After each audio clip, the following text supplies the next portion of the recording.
There you go.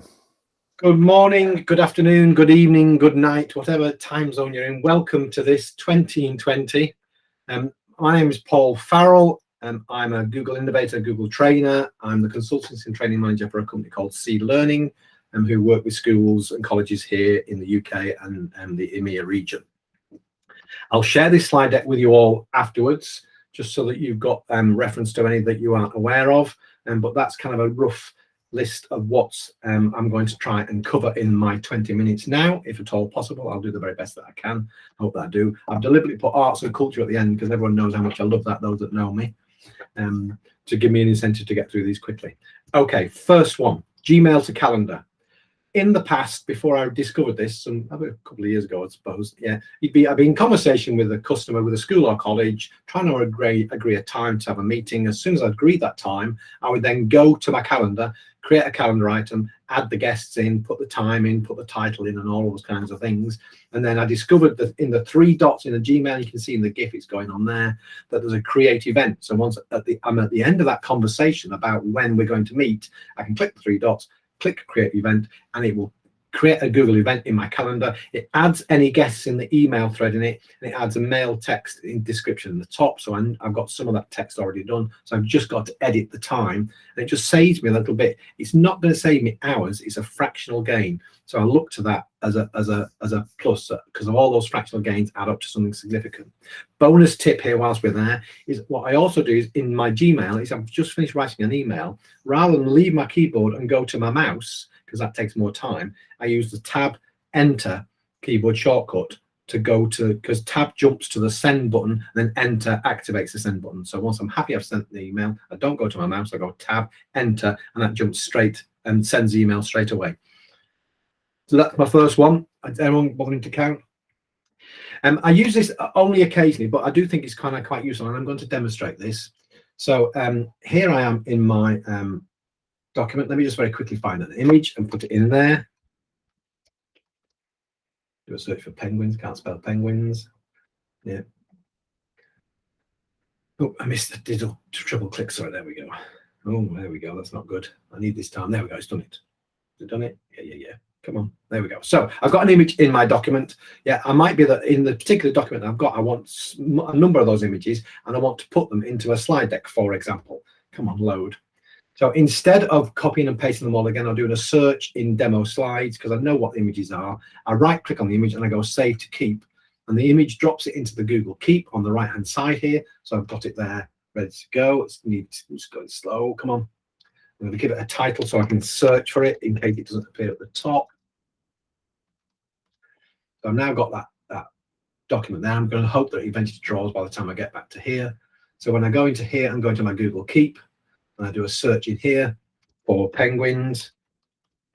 I actually find the image. The image isn't drawing. The image should be there by now. It's just taken a long while for it to draw. For some reason, my internet must be slow. The image is there. I can then go click on the image and go send to document. I'm not going to dwell on that, but it's just a nice way to move images from one document into another one if you've got multiple documents to move and collect and send and move rather. So that's that one. So that's I use that on a reasonably regular basis. Okay, YouTube chapters and loops. Notice there's two tips in here. This is really good. So here's my good friend and colleague Finton from Dance and Cloud, and he very kindly organizes his YouTube videos into chapters. You can see the titles appearing there. So if I start to play, you won't hear it. I can.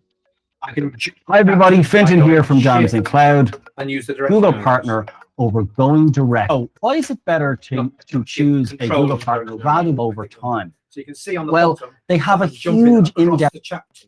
Now we often have a few better. So one of our recent customers by using control. Now we often over time. Direction arrows on your keyboard. Now we often have a few concerns when our customers are kind of thinking of moving to a Google partner. I'm being heckled by his voice. Is I use YouTube videos a lot to practice my music. But you could use it for language practice or all sorts of things. Or you might be having an open evening at your school or college, and you want a video to be playing in the background. You want it to be looping round and round. Yeah. So in the video that I'm on, I go shift and right click, and this menu appears, and I select loop, and then that video, as it plays, will literally get back to the beginning end and go straight back to the beginning. Partner that we hear kind of again and again. So I just wanted to. my mouse and just go right the way to the very end. So there we go. We're more or less at the end there now. Thanks very much, guys. I will see you next week. Logo gets finished, automatically then jumps right back to the beginning. A second now. There we go. So we're back at the beginning and it starts. Hi, everybody. Fintan here from Dan. So adding in, setting a loop is really, really useful, and navigating the chapters. Those are the two useful tips for YouTube. Calendar next. And again, it's about me not having to go from mouse to keyboard, keyboard to mouse, mouse to keyboard, because that wastes time. I like, if I'm at the keyboard, to stay at the keyboard. So here is my calendar. I'll just close that one down a bit and make it ordinary size so you can see it. And of course, at the top here, I've got the options here, but you'll notice, if you've never noticed them, that there's a keyboard shortcut, a single character for each of the different views. My preferred view is week. Oops, I just clicked on the screen, didn't mean to. Yeah, but at the beginning of the month, I often will go to month just to see what's coming up, so I know that I'm prepared. Yep, I can go to day view, I can go to a list view, I can go to the customizable view. Mine's currently set to 4 days, or I can go to year. And I'm doing that just by pressing the single keys: D for day, M for month, W for week, Y for year, A for agenda, and X for the customizable one. And the one that I do also use, again, I get a little bonus tip on this one if you like, is I use the S, which takes me into the settings. So just the letter S takes me into the settings for my calendar, which I find also useful, because you do find yourself going there on an occasional basis. So that is the first part of the calendar shortcuts. That's the first one. The second one is focus time. You may well have seen this, is relatively recently came out, so you might not actually have used it at all. And because it's often about saving time, being sensible with your time, yeah. And I don't know what it's like for you, that if you don't put in the time in your calendar, then you've got colleagues that want to spend some time with you, want to do some work together. So you've got to try and manage your time sensibly. So using the focus time here, look, yeah, a new option there next to event, and saying what it's about. Once you've got it, you can decide to automatically delete. Once you've selected focus time, you can automatically decline any meetings, and that can be the ones that are already in your calendar if you want to, or any new ones that appear. So you've got some options to make some, to not have anyone trying to claim that time if you want to. I mean, I would generally go to that one, only do new ones. If I've already committed to a meeting, I would leave it in. But it just allows you to manage your time, because if you don't manage your time, then you'll find that you'll be up against it, because you've given your time to other people. So using the focus time, I think, is a great new addition, and one that I would encourage you to use. Okay, so I think that's calendar done. So I talked about create events in my Gmail, that I go straight from Gmail to create an event in calendar. And I used to do it with my colleagues as well, but I don't do it anymore, because we use chat really extensively in our organization, in all sorts of different groups based on the projects that we're working on. And what the Meet bot inside the Google Chat allows you to do is actually to ask it to do various things. And in this example, in the screenshot that you've got there, I want to have a meeting with my colleague Owen. So you go @meet space, and then you put the instruction. And then Meet said, in this example, I've blocked out all the emails so that I'm not sharing any information I shouldn't. He says, well, I know 2 people called Owen. Which one did you mean? And I had to say @meet B, tell it which person I wanted to meet. It then goes and searches my calendar and my colleague's calendar, finds some times that we're available, suggests them, and then in the last little bit, just here, look, you can see that I'm saying I want the first option. So it then makes that calendar item. I can click on the link here to go and view it in my calendar, but it puts the calendar item in both our calendars. So again, I'm not having to go to my calendar to look at his calendar to see his time and my time. The bot does it for me. It finds the gap, so it saves me time, which is really useful. So that @meet bot, and you literally just type @meet and it will pop up, and then space, and then add your instruction. So that's the Meet bot. How I'm doing? 40 over 9 minutes. I'm doing okay. Okay, tabs. And I'm trying to be much more disciplined with my tabs, and I've only got a few open today just to make life simpler for myself. But I do sometimes lose track of them all and have lots and lots of tabs that I shouldn't necessarily have open. So to be able to group tabs is a really useful thing. So if you're not using it yet, it's ever so simple to do. You right click and add a tab to a new group, give it a name, give it a color. And then once you've got the group, you can literally just grab any other tab that you've got and add them all to the group. Okay, And then what you can then do is, you've got a number of these, is I can collapse that. So those tabs are still there, but it means that there are fewer tabs visible across the top of my screen. So I can actually manage the tabs that I do want to manage without getting distracted by ones that I'm currently not using. So it allows me to work a bit more efficiently and to see the things I need to see without getting in a pickle and without getting too lost, and so on and so forth. Okay. So the other one is mute tab. Someone told me yesterday that 67% of videos on YouTube are muted, and people use much more likely to use closed captions. If you're in an environment where you haven't got a headset and you need to watch a video, turning closed caption on and turn the sound down is a useful thing. But you can actually mute the whole tab if you want to. So I can mute that site. You need to be wary of it. If you do mute the site, that site will now be muted, but it won't be unmuted until you go to it. It remembers the setting. So just be aware of that. But you can actually do the same just by right-clicking and unmute. So it allows you to. So if you're working on something else and keep dropping into a video just to see bits and reading the captions, then you can do that without disturbing anyone else in your office. So that's the option to mute your tabs. This one I also use a lot. So let's say I'm halfway through this video and I want to go and watch it. I've clicked on the web address at the top. And once I've clicked on the web address, you've got a number of buttons over here. And the one that I use is the first one, which is to send this page to another device in which you are signed in. So I'm signing in on my phone, I'm signing in on my Chromebook, so I can decide to send those links to another device. So I'm halfway through, got to go to a meeting, I send it to my phone, so whilst I'm arrive at my new place, I've got 10 minutes spare, I can finish watching the video on my phone and I don't kind of lose track of where I was up to. So I use that a lot, but you've got to remember to select the web address before those buttons appear, so just be aware of that.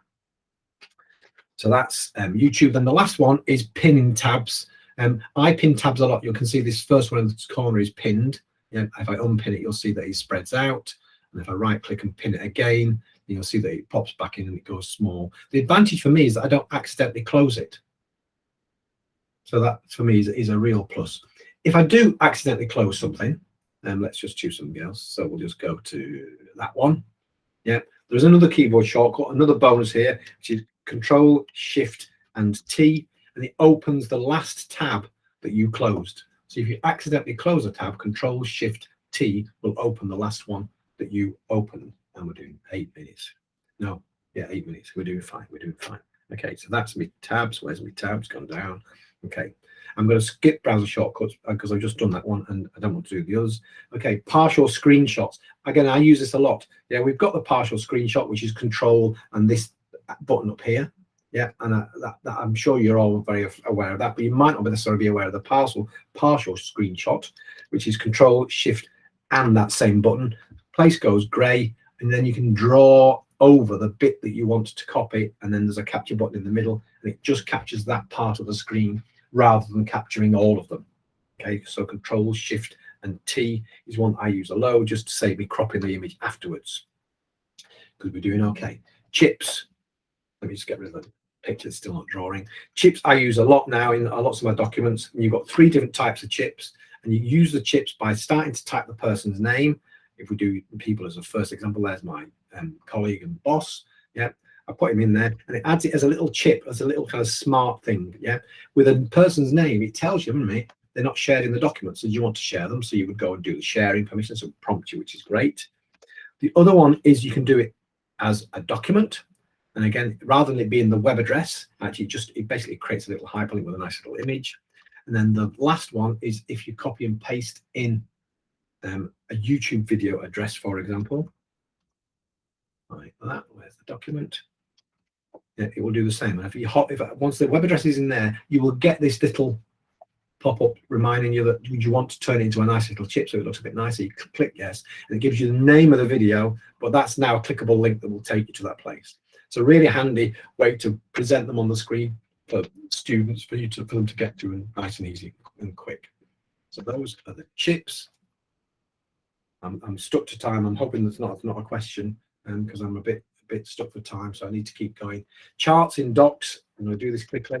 Yeah, again, it's available in Slide and it's available in Docs. This, and I can insert a chart from an existing document. So I can from Sheets go there.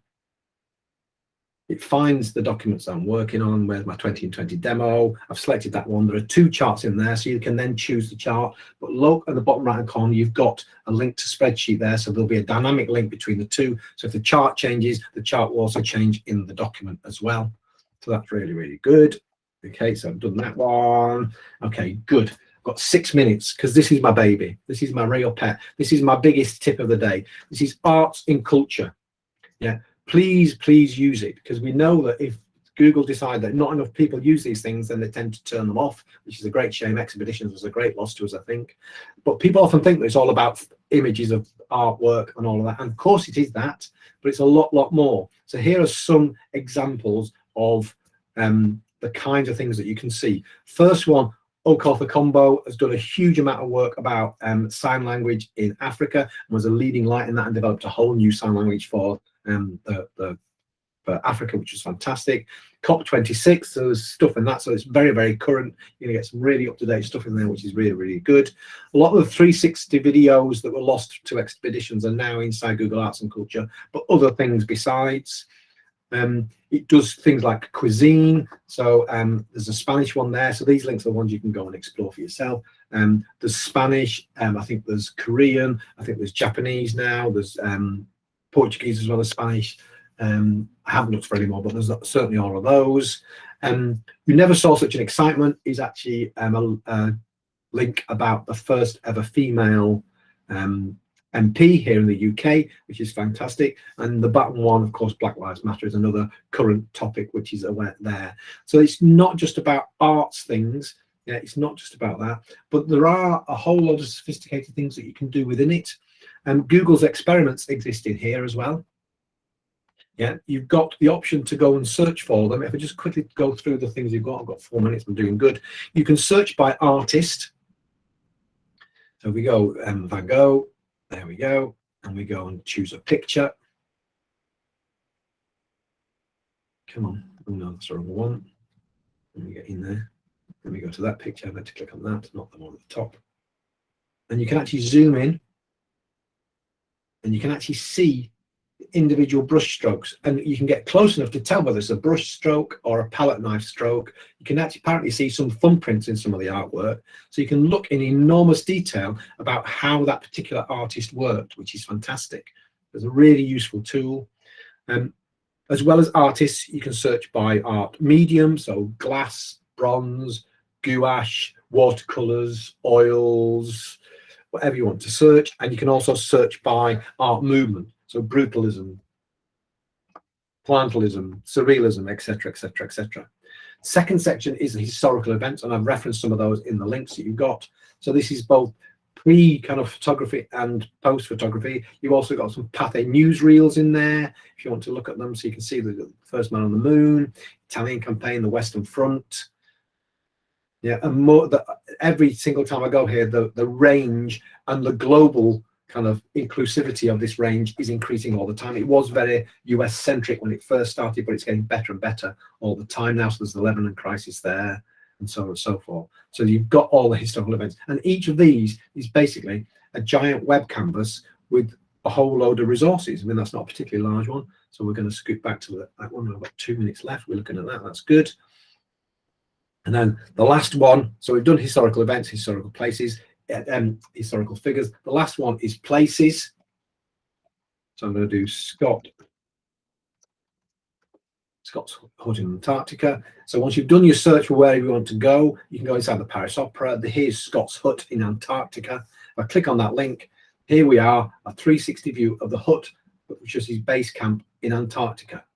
Now, you're never going to get a school trip here, are you? Of course you're not. But to be able to go in and see and look at the tins of food and the clothes and the candles on the shelf where they're going to do it, you can actually visit it. You're allowed. It's a World Heritage site, but actually the chances of you going is probably pretty slim. So there we go. Those are my links to 20 tips. I'm not even sure if it was 20. If you count those 6, it's more than 20. So it's definitely worth a visit. And I've got a minute spare. There we go. I bet some people think he speaks blooming fast. Any questions? Any comments? People have been helping out in the chat. That's good. That's excellent. So There we go. Thank you very much, Michael. 20 in 20.